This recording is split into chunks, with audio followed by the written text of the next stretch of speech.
This is a podcast about one woman's mission to help entrepreneurs and business owners write better business books. Each week, we tackle your writing excuses, because there are excuses too, and help you beat the blank page of doom so that you can write the book that'll grow your life and your business. Now here's your host, Vicky Fraser. Hello and welcome to the 1000 Authors Show. My name is Vicky Quinn Fraser, and this week I am reissuing an old podcast because, well, I'll be honest, we just did not get around to recording a podcast this past week. It's been a bit of a full-on week at Casa Dingle. So I am reissuing episode 280, which was all about Initiative Takes Work. I saw a Seth Godin email entitled Initiative Takes Effort quite a long time ago and filed it away. And so I thought I would reshare it again because there's an eternal struggle, at least for me, especially for me. I think everybody struggles with this to a certain extent, about why we struggle to get started and what can help us to do that. So I just wanted to reshare this episode again so that if you are struggling to get started on your book or on anything else creative, maybe this will kick you into action. I hope you enjoy it, and I'll see you afterwards. Hello and welcome to episode 280 of, I was going to say the Moxie Books podcast then. Technically that's what it is. So. The 1000 Authors Show. I am Vicky Quinn Fraser and this is my husband, Joe. Hello. Hello. We're both very tired today. Why are we tired? Well, I, last night, performed as the Corpse Bride on trapeze at Ludlow Pride's Halloween Cabaret with all of my good friends from Pure Studios at Ludlow Brewery. And you came to watch, didn't you? Yes, I did. Did you enjoy? It was really good. It was a good night out. It was a good night out. I am, however, not accustomed to driving around at midnight. No, on a Sunday. On a Sunday, on a school night. Yes. Knackered. Yes, same. And I was not very well last night or this morning, so I have been mostly sleeping all day. Today has been a bit of a no-score draw. It has. And I did a good thing and decided I was just going to take the day off. I think that's a great idea. Yeah. It's much better than, trying to achieve and not achieving and being really upset about it and frustrated. It's much better to just go, you know what, today's not going to work. Yep, for sure. And just accepting that. Yeah, and then I went out for a walk just because the sky looked really nice. And I saw in the sky a dragon dancing, an eagle swooping, a whale with a bright orange eye, and a rampaging beaver. And it was great. Yeah. They were clouds, right? Yeah. Joe, what are you reading this week? I'm reading Lord of the Silver Bow by David Gemmell. Is it good? Yeah, I really like it. It's kind of historical novel, very... Historical fiction, very fiction-y. Embellished all over the place. But loosely based on Odysseus, is it? Well, no, Odysseus is one of the characters in the book. Oh, okay, cool. But yeah, there's quite a lot of his life in it, and he's basically a bit of a bullshitter, and he's known for it, but he's very welcome around the campfire because he just spins good yarns. Wow, storytellers, man. Storytellers are never, ever going to be unwanted. Storytellers, I don't know, on Ash Amberger's Meat and Hair creative writing email list, which you should totally join, by the way, and the link is in the show notes for that. I will pop it in. It's just a free daily newsletter, and she sends creative writing tips. But she's convinced that creative writers are going to be the next, tech bros, millionaires, kind of, they're just going to be incredibly sought after. I mean, good storytellers have always been incredibly sought after. Yeah. So, Anyway. What are you reading? I am reading, as always, 2 books. I am reading Telling True Stories by Mark Kramer and Wendy Call. They've edited it, and it's an anthology of kind of short essays by all kinds of different writers, non-fiction writers. Okay. So it's little essays about writing non-fiction and different types of non-fiction. So there's essays about narrative journalism, there's essays about memoir, narrative non-fiction, how to find ideas, how to research, all that kind of thing. Cool. It's really great. I've dipped in and out of it before, but I've never sat and read the whole thing. But doing my MA, I'm back into it again because I want to read it properly. It's very good. Nice. And the other book I'm reading, I'm just finishing off Play by Stuart Brown, and I'm going to refer to that in a bit as well. And it's Stuart Brown, MD. MD, sorry. And Sorry, Stu. it's how it shapes the brain, opens the imagination, and invigorates the soul. And it's all about why play is absolutely crucial to not becoming a serial killer. Okay, cool. Yeah. And also, solving problems and generally living a lovely life. A slightly nicer life. Yeah. Okay. So, yeah. And this week at the Dingle, we've had Halloween. We have had Halloween. We have had a pumpkin on the end of the wall outside. Yep. We have had naughty dogs. Oh, jeez. One of the so we've got a village WhatsApp group, and one of the neighbours who lives 10-minute walk away, because we're very rural, posted, "Oh, has anyone seen my dog? She just ran off." And last time she ran off, I did actually find her because she just was like bouncing around outside my office window. And I was like, "Oh, hello, Lara," and I kind of took her back. And today I did not see her bouncing around, so I didn't really think much of it. Went to the loo, opened our back door, and there was the dog who had broken into our house and stolen a cake off the kitchen counter. That is a bad dog. Thank God it wasn't a chocolate cake. But it was extremely sugary, and I was just like, you need to keep an eye on that dog this evening, because she's a Labrador, so she's basically a walking dustbin. But yeah, she also liked the cat food, so she's going to be fun tonight, I should think. And we fixed the terrifying hole in the floor. We now have a floor in a hallway that leads to what will hopefully become our bathroom. Yes. So there's not just a terrifying plunge to the ground floor. Yeah. When you walk down that way now. Yeah. I mean, you can when you open the door into what's going to be the bathroom, there is still a terrifying plunge out of that door, because we've left a hole because we thought it would be fun. Yeah. Somebody really should shorten the door so that we can put a board down. Somebody should. But last time you tried that, somebody had put nails in the bottom of the door. Yes. So you couldn't just cut it. Really bloody dull. Joe's going to write a blog post about the floor building. Yes. The floor structure building. Been quite a thing. So look out for that, floor fans. And we will come on to today's podcast topic in a moment, which is Initiative Takes Effort, which is inspired by an email Seth Godin wrote back in July 2021. Hi, Seth. But we'll come back to that in a moment, because I have been doing a thing where I read out something that I've been working on for my MA, and then just explaining why I have been in writing. A thoroughly prepared manner. It's just here, right in front of Vicky's eyes, for her to read once she has made this 53-click sequence that makes it appear. Okay, so I am going to read a bit of this, and it is cool. I'm going to read it, and then I'm going to explain what the exercise was. Okay. So I called it Sticky Floors and Shotguns. Sweaty and exhilarated and exhausted, we sprawled on the back seat of Sam's big sister's car, proudly sporting our new band T-shirts. It's compulsory, I think, to attend a gig and then queue up afterwards at the merch table to claim your souvenir. Of course, later the tickets went onto the bedroom wall, back in the day when tickets came through the post, colourful and shiny and filled with the promise of sticky floors, sweaty bodies, and the kind of rapture we tend to associate only with certain types of religious services. But right now, in those claustrophobic post-gig moments, we had the T-shirt. We had the programme, and we had the Wonder Stuff CD playing on the radio. No matter that we just heard them all live, we could not get enough of them. I didn't want that night to end ever. It was April the 8th, 1994, and I was 15 years old. Dressed in my uniform of purple Doc Martens, thick tights, tie-dyed miniskirt, multiple ear piercings and baggy T-shirt, my whole world was magic and music was everything. The Wonder Stuff had come to Kettering Arena to play for me. Surrounded by fans, squashed among bodies, so alive, so fragrantly alive, I knew they were singing just for me. They could see into my soul and I could see into theirs, and the music lifted me out of my anguish and my existential dread and my penchant for writing terrible navel-gazing poetry while contemplating the utter futility of it all and cutting out photographs of James Dean and copying down Oscar Wilde quotes. We listened, sinking into our T-shirts and our memories of the evening. As the car window misted up, I drew the band logo on the glass.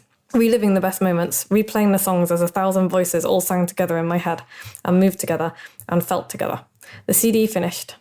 BBC News came on and flipped a switch inside me. Kurt Cobain had killed himself that day. While I was on my way to that gig, while I was excited at doing something grown-up and independent, he'd checked out, had ripped apart a band I worshipped and a sound that exactly described and validated my teenage pain. So that was... Yeah, I remember that day, like obviously that's pretty accurate. But the reason that it's not a piece of writing I'm particularly pleased with, but that's not really the point of it. It's so the activity itself was to do with memories and dragging up stuff from your life that you can use in your writing.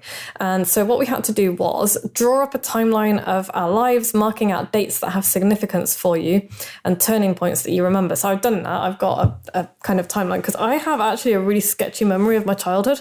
I don't remember very much at all. And I have a sketchy memory of a lot of stuff until I just don't have a very good memory for reasons. So I've done that, but once I sat down and actually started thinking about it, stuff came back, so memories triggered other memories, which is why this is a really useful exercise. The second thing we had to do is select one or two of the dates that stood out in our memories, find out what happened in the external world at those points in time. So I remembered the Wonder Stuff gig, because I think it was the second ever gig I'd been to. The first one was Madness and Carter the Unstoppable Sex Machine. Blimey. Absolute cracking gig to start my gigging life. But this one was the second one, and I remembered it particularly because that was the day, the exact day that Kurt Cobain shot himself. And I remember how devastated I was and how none of the adults in my life understood it at all. And so that was why I chose this one. And then we had to write about one of the events that you marked on the timeline, bringing in some of the new information that you have researched. So I didn't actually completely fulfill that writing activity. I did a little bit of research into Kurt Cobain and, the gig itself and where it was, but I didn't... So did you know the date? I didn't know the date, no. So I suppose I did do the research. You had to research something. So if you're thinking that you want to do more creative writing, you want to write better, then this is a really good activity to do. Even if the only thing you do is draw up a timeline marking out significant dates to you, that's super useful because it will spark all sorts of memories that you thought you had totally forgotten. Some good, some bad. It's a bit of a risky one. But yeah, you can... And then to kind of enrich your writing, going out and having a look at what happened in the external world at that time is really useful because it means that you can create a microcosm of what was going on in your world against the backdrop of what was going on out in the outside world. And there's going to be so many of these stories about 2020 as a whole. It's like all of the people's little stories, set at the backdrop of enormous world-changing things. Yeah. So it's a really interesting way. I would suggest steer clear of writing too much about pandemic stuff now, just because it's being, especially if you want to publish it, because it's being done to death at the moment.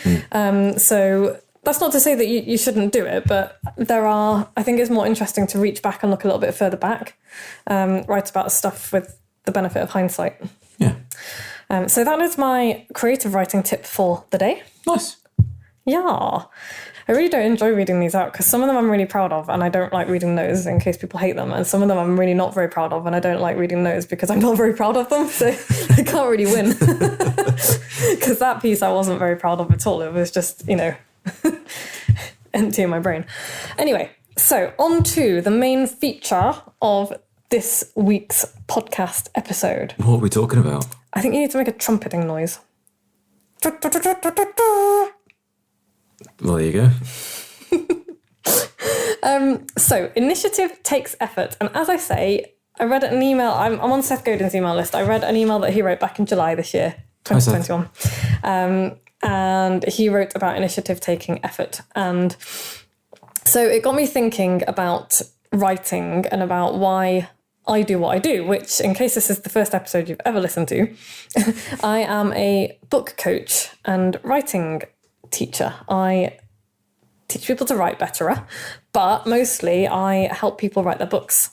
I help them go from big idea to ready to publish. Nice. And I love doing it. I absolutely adore doing it because it's so much more than books, really, that I get to work with people for. But yeah, this is all related to play, which I am also reading a lot about at the moment, thanks to Jocelyn Brady. Hi, Jocelyn. Hi, Jocelyn. Because I'm reading this book, Play, by Dr. Stuart Brown. And the reason that I think it's really related to play, this kind of taking initiative thing, is that it takes a lot of effort, right, to take the initiative and decide to do something. It's really easy to sit there and go, I quite fancy doing this, and then do nothing about it. Absolutely. Yeah. But we learn that. And also I think as you get older, you get busier and tireder as well. But we learn not to do that. And if you look at kids, like, they just start doing stuff, don't they? Yeah. Like, They'll just throw themselves into it. Yeah, and they'll just be like, and they'll be sitting there, and then they'll just go, you know what? I am going to turn that box into a robot. And I'll just go and do it. And they might go and say, can I have some scissors? Or, Mommy, can you come and cut stuff with a sharp knife? But they won't be like, I'm going to do that. I'm going to do that in a few days' time. Yeah, they'll be like, they'll just get up and they'll do it. And I love that. And so, okay, there are, real life constraints that stop us from doing that kind of thing sometimes. But we really struggle to just, go and do stuff without somebody kicking us. Take the first step. Yeah. And it's really hard. It's hard work to, we've talked about this before, like that first step being the hardest. The hardest part is showing up. By far, the hardest part is showing up. And so there's a bunch of stuff that you can do to make it easier. And we've talked about that a lot before as well. We'll do habits again at some point, I think. So it's been a while because I've learned more since then. But yeah, it's really hard to take our own initiative to do stuff. I mean, momentum is a thing, isn't it? Yeah. If your life is, if your life normally doesn't involve doing this thing, whatever it may be, then, it's quite likely that tomorrow's not going to include doing that thing either. Yeah. So it's very easy to just sort of maintain where you are. Yeah, and you have to create space for it in your life. And that's why sometimes I think it's easier, like, if you've got a bad habit that you want to break, it's much easier to replace it with a good habit than just to try and stop doing it. Because there is it's the saying, nature abhors a vacuum. And, something is going to fill that space, which is why I think there's so much cross addiction. When people give up one thing, they'll, quite often. Yeah, they stop drinking and start gambling, or they stop smoking and start which is why doing something else. Sobriety is an all-encompassing thing. It's not just, it's not just one thing or the other usually for most people. But yeah, and so it's like, how do you do that? And there's a bunch of ways you can do it. But I think one of my favourite ways is, and the thing that works best for me, and this is not just because I do this, but it's also because it works best for me, is that I need someone to poke me to do stuff. So, so I need, I do best when there is somebody standing, alongside me going, come on. Let's do this thing. Let's do this thing, and I'm going to help you do it, and I'm going to show you a way to do it. And if that doesn't suit you, I'll show you a different way. And, so, and we see this all the time, like with personal trainers in the gym. Yeah. People in January. And so Joe and I both, where I go to the aerial studio, Joe goes to the place next door to do Brazilian Jiu-Jitsu. Mm-hmm. And the first 3 weeks of January are so irritating because there's just, it's not easy to park there anyway. And then during the first 3 weeks of January, it is impossible to park, isn't it? Yeah. The place is absolutely rammed. And you guarantee February it's dropped off again. Yeah. And it's just like, well, why? Because that's what people do. They're like, I'm going to fix my entire life in the first, I'm just going to fix my entire life. In this miserable month of January, I'm going to sort it out. Yeah, and there are many, many, many, many reasons why that kind of thing doesn't work. But I do think that one of them is just, if you're going to go to the gym, it's much easier to go if you've got a personal trainer waiting for you. A friend. Or a friend, yeah. And friends work really, really well. And like, I used to run, and my biggest struggle always was getting out the front door. I know, you used to bully me into going for a run with you. Yeah, because that's the way because like it doesn't work so well like that. But if I was like going to meet somebody, yeah, like when I used to do parkrun, and Jodes would come, and I'd be like, Jodes, come and do parkrun. And then if I didn't show up, that would make me a real douche canoe, because Jodes would be waiting for me, and I wouldn't show up. And so it's really helpful to have a partner, a friend, to kind of go and meet. Which is why, I can be like, oh yeah, Wednesday afternoons are going to be my day to go and train at the studio. But sometimes I really struggle with that, because if it's just going to be you. If it's just, well, it's never just me because safety, but if I'm just like, oh, nobody's relying on me, but if somebody else is like, oh, I want to go and train this afternoon, and nobody else can make it, and I've already said I'd go, that's when I'm like, oh, I have to go now. Yeah. So, but that hardly ever happens because there's always somebody there in the afternoon, which is why I will try and book a private lesson. Because it forces you. Because it forces me, because I've paid for it then. Other people's engagement and commitment and money and all the rest of it, and suddenly you're going and doing the thing. Exactly. And it's the same with like anything, because it's like, I could have taught myself to play the guitar, but I wasn't gonna. Apart from anything else, it's like, I don't know where to start, and I would just end up doing chords. And so I got a guitar teacher. Hi, Joe. Hi, Joe. And he was great because, yes, of course, he taught me all the basics, the stuff that I could have learned anywhere. But what he also did was set me homework exercises, which is a bit like this creative writing course. And he would be like, okay, so here, go and listen to this soundtrack, and you can get like instrumental backtracks on YouTube. Go and listen to this, and then just put together, like make stuff up. Play with the guitar strings and see which notes fit and which notes don't fit and what the rhythm is. And that's something that I would never have done if somebody hadn't told me to do it. Yeah. So that was really interesting. And we'll skim over the fact that I'm no longer learning to play the guitar because I pick things up and put them down and skip right over to cartooning, which is, again, I used to love art when I was a kid. I did really well in GCSE art, and then I just stopped after school. Didn't really do much. Did an adult art class for a few years before I met you. Yeah. For a year or two. And again, just kind of stopped. And then there was Sean D'Souza. Hi, Sean. Hi, Sean. Was doing a cartooning course, or does a cartooning course every year. And I was like, I'm going to do this year. And it was a big investment. It was an expensive course, worth every bloody penny. And I got really good at cartooning, didn't I? Have not picked it up again since, because it's not important enough to me to make that space in my life to do it. Day-to-day life. But I also know that in a couple of years, I'm probably going to go back and do that course again because it was that good and I really enjoyed it. And so, I just think it's really useful to, like, I know BJJ is a bit different, but you wouldn't work out if you didn't have BJJ, would you? We know this from last year. That's half the point of it is I need the support of people. I need the motivation. I need to form the habits, which is one of the things we've spoken about before. And for me, the kind of the social contact and the helping other people and them helping me is half the point, really. Yeah. Yeah, I wouldn't be like shrimping around on the floor on my own. What is shrimping? What is shrimping? It's a thing. Look it up. I could demonstrate, but this is a podcast. I would like you to describe it using words. Okay, lie on your back with your heels as close to your bum as you can, and then roll, sort of pick your bum off the floor, and so like a half bridge kind of. Straighten your legs out whilst folding in half around the middle. So push your backside as far away off the centre line as you can. Why? Because it makes space. It makes space. When somebody is squashing you and generally trying to pull your head off and hurt you, you can shrimp your hips away from them and you make space between you and them by doing so. To what purpose? Stopping them pulling your head off. Okay. Cool. So I would demonstrate, but it's dark in here and we're not running the video. No. We're not running the video because I'm tired and I look like a haystack. It is also dark. It's like 5:30 p.m. and it's dark. Clocks have gone back. Fuck. We're so British, we're going to complain about the weather now. Oh, it's been so windy. Yeah, trees down, all kinds of things. Have you been through the woods? No, I don't know if any of our trees are down. I think we're going to have a tree down. We're going to have a look. Yeah. Not now, because it's dark. Wood for the woodshed. Yeah. So yes, all of those things that we could do on our own, because it's entirely possible to do most things on your own, unless it's like a team sport or whatever. Mm-hmm. It's difficult to play tennis on your own. But you don't have to like have anyone to do these things. I could look up, how to learn to play the harmonica on the internet.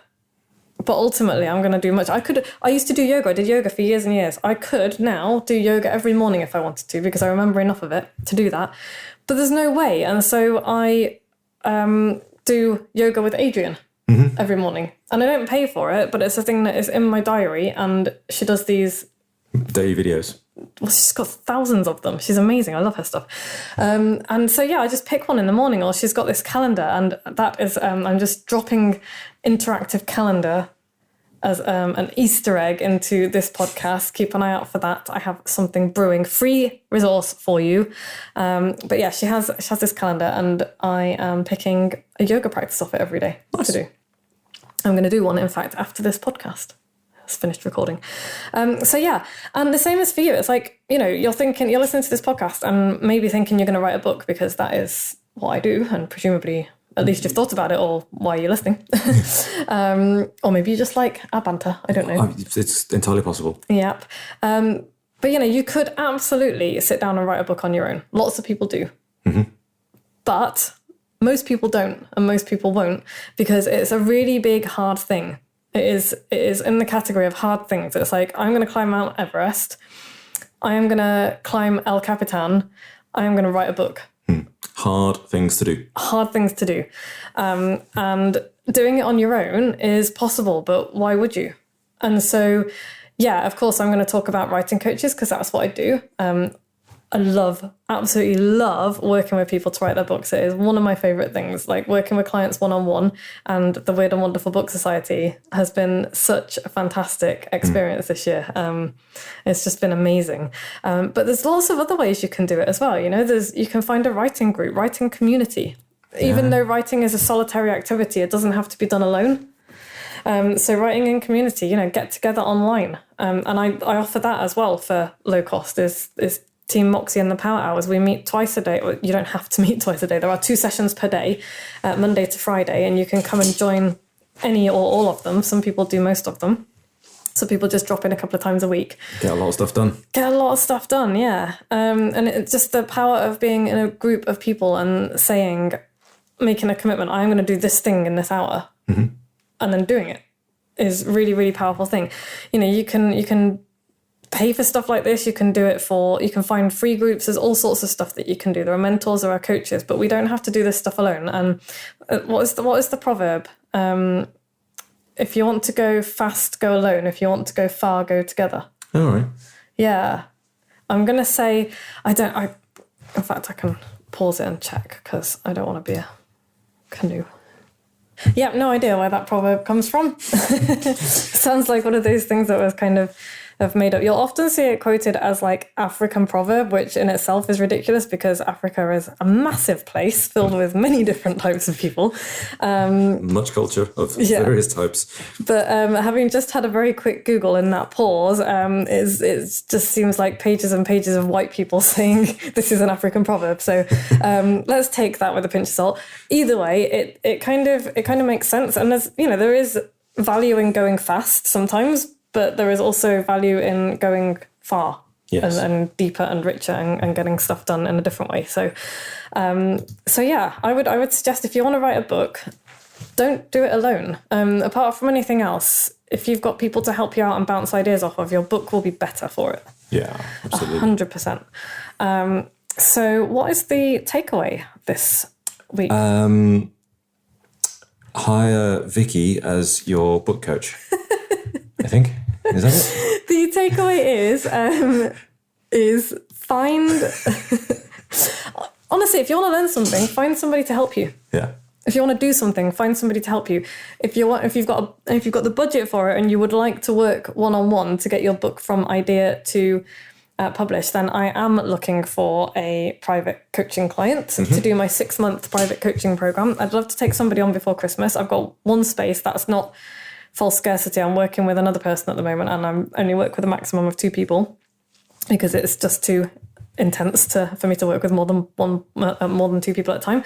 But yeah, if you're thinking I would like to have my book done before the middle of next year, then I will get you there. That's how you do it. Like, that is, I will get you there.